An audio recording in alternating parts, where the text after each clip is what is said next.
რომ მტკიცებულებები, რომლებიც არ ეხება უშუალოდ მოცემულ ბრალდების მხარეს, ყველა ის მტკიცებულება უნდა იქნეს ამ რიცხული საქმის განხილვიდან, ხოლო ერთ-ერთ შემთხვევაში ადვოკატს აქვს განსხვავებული მოცემულობა, როდესაც არ მოხდა კანონდადგენილ ვადაში მის მიმართ საქმის მასალების გაცვლა და ნახოთ სასამართლო რას იზამს, თუმცა იმ პრაქტიკას თუ გადავხედავთ რა პრაქტიკიდაც ეს პროცესი მიმდინარეობს, რომ არც ერთი შუამდგომობა არ იქნა დაკმაყოფილებული, ალბათ არც ერთ შუამდგომობას დაცვის ხარისხის სასამართლო არ დააკმაყოფილებს. ეს ყველა ამ მტკიცებულებას bis დაუშვებლად ცნობის მოთხოვნის შესაძლებლობა არსებითი განხილვის შემდგომაც გვაქვს, როდესაც უშუალოდ და ზეპირად იქნება ყველა მტკიცებულება გამოკვლეული.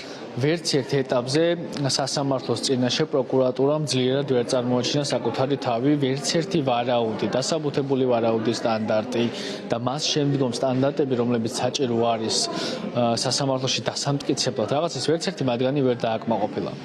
ბიჭები და კონკრეტულად ანდრო ჭეჭინაძე დააკავა მაშინ, როდესაც არანაირი ინფორმაცია მათ შესახებ რეალურად არ ჰქონდათ.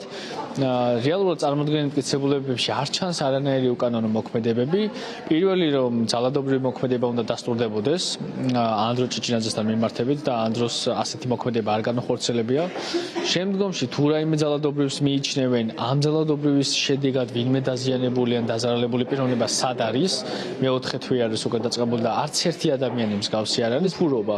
რაში გამოიხატება, რომ ანდრო ჭეჭინაძე პირველ რიგში რომელიმე მათგანს მაინც იცნობდა და კავშირი ჰქონდა ამ ადამიანებთან, ვინც დღეს არის პროცესზე წარმოდგენილი, ანდრო მოხსენიებულია როგორც ამ ჯგუფის წევრი. ესე იგი, მას მინიმუმ ორგანიზატორთან, ვინც არის, ვისაც მოიხსენიებენ, ვია ცეცხლაძე, კასტრაძე და ასე შემდგომ, მათთან მინიმუმ ერთი შეტყობინება მაინც ხომ უნდა ჰქონდეს გაგზავნილი ან სადღაც ერთად ფიქსირდებოდნენ.